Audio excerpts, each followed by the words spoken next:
안녕하세요, 안녕이입니다.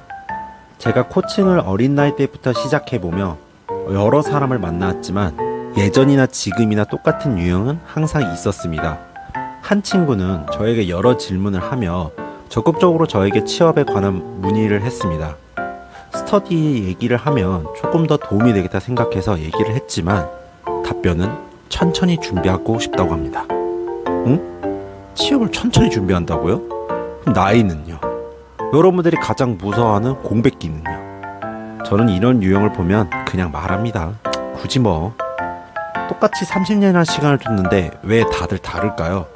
한번 생각해 보세요, 여러분들. 자, 오늘도 시작해 보겠습니다. 오늘은 저출산에 대해서 한번 얘기해 보겠습니다. 여러분들이 어려워하는 주제 중 하나이죠. 먼저 저출산 질문에서 가장 중요한 것은 여러분들이 제안한 답변을 그것을 해준다면 여러분들도 출산을 해야 된다는 거죠. 근데 대부분은 거의 뭐 장관님처럼 얘기하시거나 추상적이고 거룩하게 말을 합니다. 안 됩니다. 그게 어떻게 대답이 될까요? 먼저 기사 내용을 한번 살펴볼게요.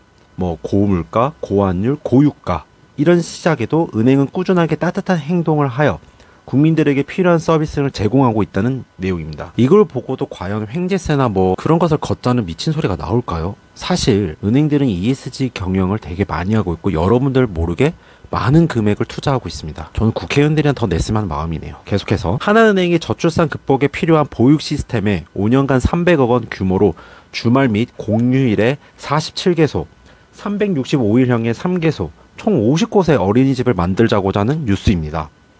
제가 이 뉴스를 선택한 이유가 바로 저출산에 대한 해답인 거죠. 글자 그대로 받아들이시면 안 됩니다. 당연히. 일반적으로 여러분들은 집값이 올라서 못하겠다. 뭐 그런 얘기를 많이 해요. 근데 저는 그것에 대해서 또 집을 아파트를 사려고 하니까 문제라고 생각합니다. 시작을 전세, 월세 또는 빌라, 자기가 공부를 더 한다면 굳이 10억짜리 아파트, 서울의 나홀로 아파트 그런 것을 꼭 할 필요가 있을까요? 저는 핑계라고 생각합니다. 제가 이번에는 각각의 문제점과 해결 방안을 같이 얘기하겠습니다. 저출산의 문제점과 해결 방안 시작해 볼게요. 제가 생각했을 때는 가장 먼저 이루어져야 될 문제점과 해결 방안은 여러분들도 아는 기업 문화입니다. 최근 뉴스를 보면 자녀가 있는 여성 직원들이 육아 휴직 후 복귀하면 이상한 팀을 가거나 이전과 다른 업무를 받는다고 하더라고요. 아직도 그런 기업들이 있습니다. 아이로 인한 공백을 팀원에게 부담이 되는 상황도 보이고 있습니다. 그러니까 아이가 하원을 좀 일찍 해야 된다, 아니면 아이가 아프다, 그런 경우에 이게 한두 번이면 괜찮겠지만 좀 부담을 가지는 팀원들도 있다는 거죠. 그러다 보니 그 부담이 결국 여성 직원분 또는 남편에게까지도 갈 수가 있다는 겁니다. 중소기업의 경우에는 한 담당자가 프로젝트를 이끌기 때문에 그 공백을 채우기가 어렵다고 하더라고요. 그러니까 여러 가지 문제들이 있는 거죠. 그래서 저는 아이를 키울 수 있는 환경은 결국 가장 오랫동안 있는 공간인 기업의 변화가 있어야 된다고 생각해요. 먼저 이러려면 탄력적인 근무제가 시행이 되어야 합니다. 지금은 너무 획일적인 근무 시간이 진행이 되다 보니까 사실 문제가 많습니다. 탄력 근무제부터 먼저 제대로 시행이 된다면 아이가 아프면 내가 일찍 나가고 그 다음에 다시 그 시간을 채우고 똑같은 근무 시간을 활용할 수 있는 여건부터 시작되어야 된다는 거죠. 이전에 정부가 그런 기업에게 그런 상황을 겪은 아까 말한 부담이 되는 팀원에게 25만 원씩 주는 정책을 펼쳤는데 취지는 이해되는데 돈으로 주는 것이 아니라 정말로 여성 친화적, 가족 친화적, 남편 친화적 이런 문화를 먼저 만드는 게 중요한 거죠. 여러분들도 결혼하면 분명히 똑같은 상황을 겪을 거예요. 그렇기 때문에 팀원 모두가 배려를 해야 되고 팀장님부터가 이런 것을 보여줘야 된다는 거죠. 그런 분위기로 여성 근속 연수가 길어져야 되고 남편들도 육아휴직이나 육아에 대해서 적극적으로 참여할 수 있는 문화가 되어야 됩니다. 그런 것에 대해서 저는 인센티브를 줘도 큰 변화가 있을 거라 생각해요. 왜냐면 최근에 부영그룹이 이제 출산에 따르면 뭐 1억 이렇게 정책을 펼쳤잖아요. 정부가 거기에 맞게 또 세제 혜택을 주었습니다. 그러다 보니까 다른 기업들도 부영을 따라하는 현상이 일어났죠. 그런 붕어빵 전략은 정말 좋다고 봅니다. 그래서 기업 문화가 먼저 바뀌어야 되겠죠. 다음 문제는 보육입니다. 결혼을 하고 육아휴직을 쓰는 타이밍이 제가 기억하기로는 초등학교 1학년 때 두 번째 쓴다고 하더라고요. 그때 가장 아이에게 신경 쓰는 것이 많기도 하지만 마음이 아프고 신경이 쓰이는 시점이기도 해요. 어린이집 같은 경우도 내 아이가 혼자 어린이집에 6시까지 있는다고 생각해 보세요. 그거 마음 찢어져요. 또 초등학교도 일찍 끝나다 보니까 퇴근까지 최소 4시간, 뭐 5시간까지는 아이가 혼자 있어야 되는 거죠. 그럼 누구한테 맡길까요? 대부분 할머니, 할아버지가 직접 가거나 전업주부로 결국 전향해서 아이를 하원시키고 또는 아이의 초등학교를 도와주고 그런 경우가 있는 거죠. 초등학교는 그러다 보니까 이제 학원을 보내기 시작해요. 뭐 태권도, 미술, 음악 이런 쪽으로요. 축구. 저는 개인적으로 보육 개념에 집중해야 하는 게 가장 저출산의 또 근본적인 정책이라고 봐요. 최근 정부가 초등학교 보육 개념을 해서 주도적으로 했으나 선생님이 부족하고 아직 시스템이 좀 완벽하지 않다 보니 좀 혼선이 있었어요. 근데 개인적으로는 저는 이런 정책이 계속 있어야 되고 또 필요하다고 봅니다. 여기에 저는 개인적으로 청년과 어르신을 좀 활용하여 보육에 조금 도움을 줄 수 있다면 어떨까 생각했어요.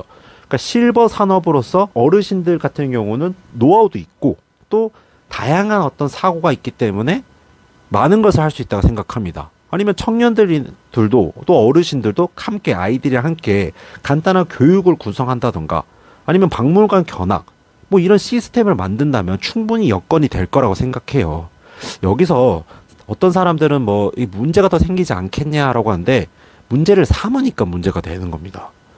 수업 내용이나 이런 것들을 학교나 어떤 정부 아니면 지자체에서 같이 정하고 그런 룰을 만들고 한다면 훨씬 더 효과적으로 보육 개념이 잡히겠죠. 또 그들에게 정당한 그 급여나 이런 것들을 제공한다면 하나의 또 주축이 될 수가 있어요. 물론 인성적인 검증은 충분히 해야 되고 아이들에 대해 만약 문제가 생기다면 강력하게 처벌을 해야 되고 저는 조져야 된다 생각을 해요. 그래서 이런 시스템도 하나의 또 좋은 방안이라고 생각을 합니다. 개인적으로는. 또 은행을 준비하는 우리에게 아이들의 보육 개념을 또 도와주고 경제 교육을 함께 한다면 새로운 또 경험이고 또 그것이 그 경험이 여러분들이 고객 응대나 상품에 대해서 어차피 그 아이들이 우리의 타겟이고 부모님들과 또 소통을 하면서도 알 수가 있는 거죠.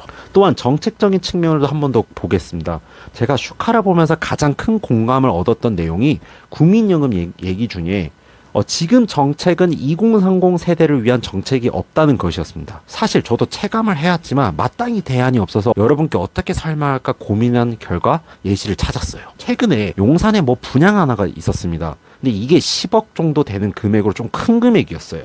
LH에서 이것을 이제 실수요자 뭐 청년이나 신혼부부에게 풀려고 하는데 소득 기준이 신혼부부 기준은 거의 중소기업을 다녀야 하는 거였죠. 이게 뉴스에도 나왔었습니다.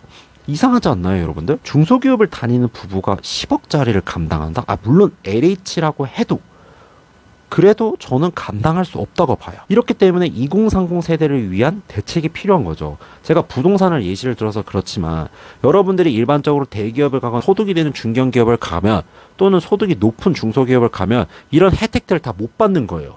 열심히 그냥 공부했을 뿐인데 왜 못 받냐는 거죠. 그러니까 중소기업 같은 경우는 세제 혜택이나 내일 배움 카드 등 다양한 정책적인 요소를 받잖아요. 사실 우리가 생각해 보면 중소기업에 가는 친구들이 정말 많을까요? 또 그것을 원할까요? 또 대기업을 바라겠죠. 그러니까 결국에는 청년 개념을 봐야 된다는 거죠. 그 청년의 집안의 어떤 자산 구조라든가 그런 것을 정확하게 판단해서 이 친구는 집이 부자가 아니니까 된다. 이런 식으로 봐야 된다는 거죠. 그럼 중소기업을 뭐 더 못 사는 게 아니냐?